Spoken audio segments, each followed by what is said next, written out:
Greetings, everyone. Greetings. This is Dr. D here at Core3 Harmony Wellness Services. Appreciate you being back here with me again. Today, we are continuing our series. This is episode 3 of our Healthier Mindset series. And I want to first and foremost thank all of you who are subscribers. Greatly appreciate you. Thank you for hanging in there with me. Anyone who's brand new, I'd appreciate you subscribing. Come check us out. Come listen in whenever you can. Here, our focus is helping you live well and do well and be well in every area of your life, diving into all things mental health. We have a second channel also where I will be kicking off information specifically regarding music therapy over there. I want to apologize and offer some clarity. I believe I mentioned the last episode where I was talking about we're coming into Music Therapy Awareness Month.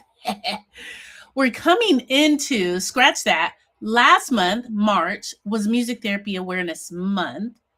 We're getting ready to head into, what I meant to say was we're getting ready to head into music therapy, World Music Therapy Awareness Week. And so I will help us step into that with providing some history and some feedback on how music therapy, originated and the foundations of it here in the United States. So I'm going to start that. That will start, I want to say it's the week of April 10th. I don't have a calendar in front of me right now, but the week of, I want to say it's April 10th, that full week. Not next week, but the following week. And so tune in, check out that second channel. I have in like an introductory video on there if you want to go check that out now. But I will be uploading some information specifically about music therapy there. So I'm excited about that. I'd appreciate if you go check that out. Okay, without much ado, all things aside from that, let's dive into episode 3 here. If you haven't had a chance, please go back and review the first 2 episodes of our Mindset series. I think the information you're getting here is really good. And my goal is to make it short, sweet, and to the point. Just because I don't want you to get lost in the information. So if you have any questions or you want to find out any information, check out the links below in the description. And if you would like, and I'll do this again towards the end, if you would like, I have these awesome reminder wristband bracelets that I made that I think is very important messaging on there. So I'll talk about that towards the end and let you know how you can get a hold of me so you can get one of these if you like. All right. So one of the things that we are constantly bombarded by is the fact that we worry, right? All of us at some point in our lives have experienced worry. And I want to dive into 4 things you should stop worrying about. Okay, so I'm going to start my slides so you can see what's going on and what I'm talking about here. 4 things you should stop worrying about. All right. We want to help you learn how to let go and live more effectively. You're going to say, Dr. D, that's easier said than done. I know it, but it does help when we learn how to let go, and specifically of things that we cannot control. We're going to dive into all that. So starting at the very tippity top here we go. Okay, the illusion of productive worry. Worry feels productive, right? Our brain tells us if we think about this enough, we can control the outcome, okay?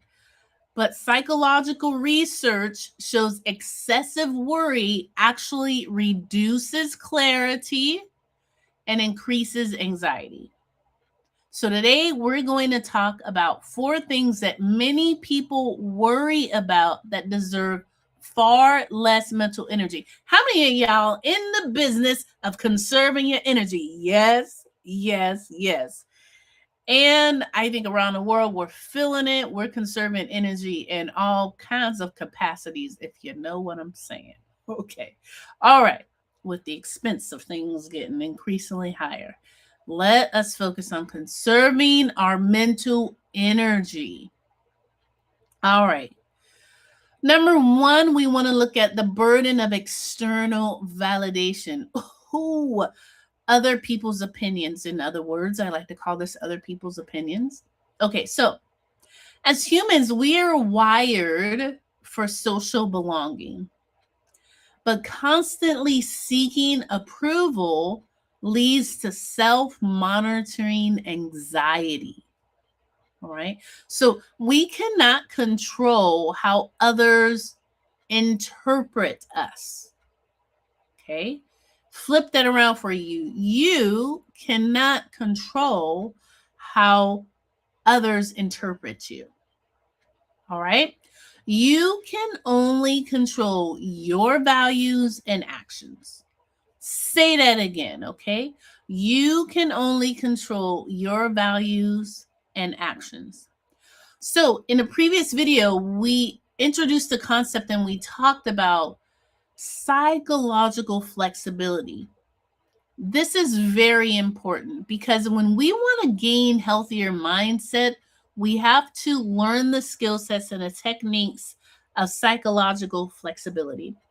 With psychological flexibility comes the aligning of behavior with our values rather than external approval.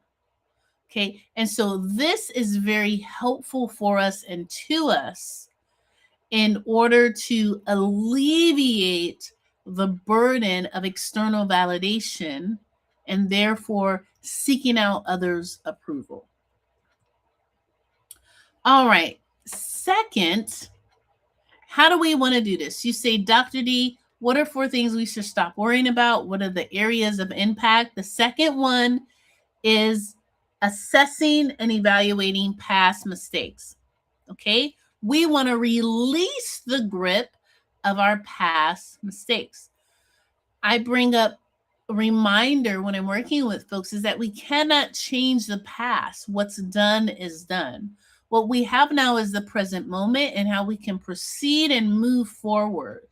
Okay, so in that, our brain stores negative experiences strongly because it is designed to learn from danger. Okay. So, as it is designed to learn from danger, it holds a very tight grip on these past mistakes. One of the things I like to remind folks is that our minds are constantly seeking the familiar, and it's seeking that for 2 reasons. One, to evaluate, is this a threat, the situation that's coming up?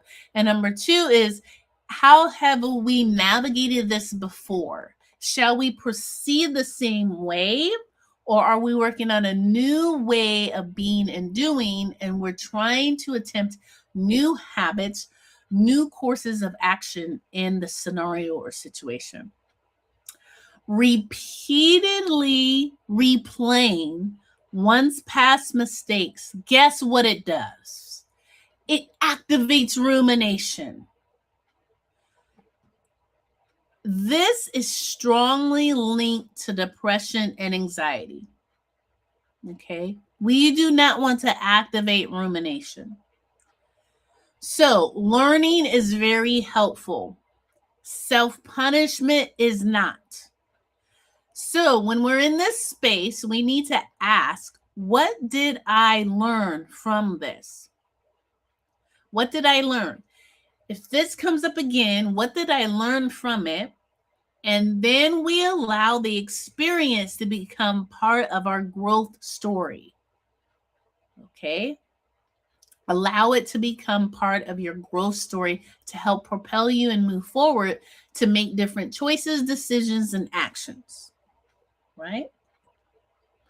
Okay. 4 things we should stop worrying about.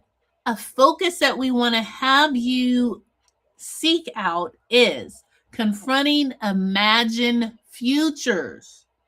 Okay. So I like to call this in the therapy space. My psychobabble is I got folks that be out here future tripping on things that have not even happened yet. In the psychobabble world too, we call these cognitive distortions, thought distortions, thinking errors. When I'm working with youngsters, I call it stinking thinking. Sometimes I call that stinking thinking even when I'm working with adults.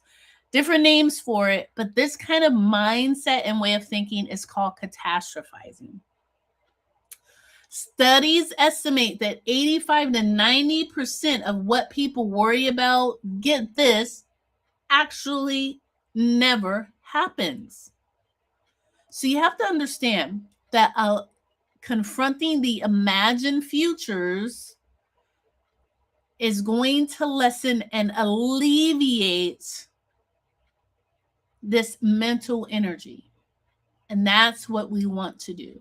Okay, we want to decrease these ways of being that are unhelpful and unhealthy. Our brain is predicting threats that often never occur. Okay, so we want to do things to help our brain be better. One of the ways in doing this is having a mindfulness-based practice. Okay, because mindfulness helps redirect attention to what is actually happening now. Again, mindfulness helps to redirect one's attention to what is actually happening right now. Okay, so it will be an aid and help to you confronting imagined futures. All right. And last but not least, 4 things you should stop worrying about. This is looking at things within your circle of control. This is huge. This comes up a lot. No matter what the age that I'm working with, I always like to say that we all have a control issue, an issue with control. Because we are in one of 2 zones. We are either trying to control something we don't have control over, or we're mastering and focusing on what I like to call the target, the bullseye of that which we can control. And that lessens and alleviates stress, worry, anxiety, and depression. All of the above. Okay, so let's look at what we can do here. For psychologists, we often teach a tool called circle of control. Okay, what is in my influence of control? What is outside of it? Okay, so when I say focus on a bullseye, the target, when I'm working with my folks, I have them focus on the central point of the circle, that which is inside, closest to the bullseye target. Those are the things that are within my control. That's what I want to help people focus on and zone in on. And those things, for example, are one's actions, one's effort, and one's mindset. Okay. For example, things that are outside of your grasp and or outside of your control, it is other people's reactions. Okay, these are things that are outside of your control. The past and external events. These are things that are outside of one's control. Okay. Peace will increase when attention stays within your circle of control. I'm going to say that again. When you focus on the bullseye, the target, the things that are within your zone of control, your influence of control, peace will increase. How many want peace to increase? Yes. I raise both of my hands. I'm right there with you. Like you, I want peace to increase. And so if I want peace to increase, how can I do that? Be like, yo, Dr. D said, focus on the bullseye, focus on the target, baby. And when you do that, you allow the opportunity for peace to increase, because why? You are focusing and you are staying within your circle of control. All right. So, what's the best thing we can do? In order to embrace a worry free mindset, we can let go of what doesn't mean ignoring reality. Letting go doesn't mean ignoring reality. It means choosing where to focus your energy wisely. Okay. 2, direct your mental resources towards controllable actions and present moments for greater impact. 3, we can cultivate psychological flexibility by aligning with personal values, not external validation. And 4, you can find peace by understanding and respecting the boundaries of your circle of control. Okay?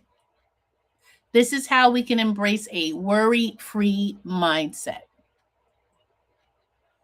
All right, to top it off, letting go of worry does not mean ignoring reality. Okay? In closing, I want you to understand that letting go of worry does not mean we're ignoring it. It means that we're going to direct our energy towards what truly matters.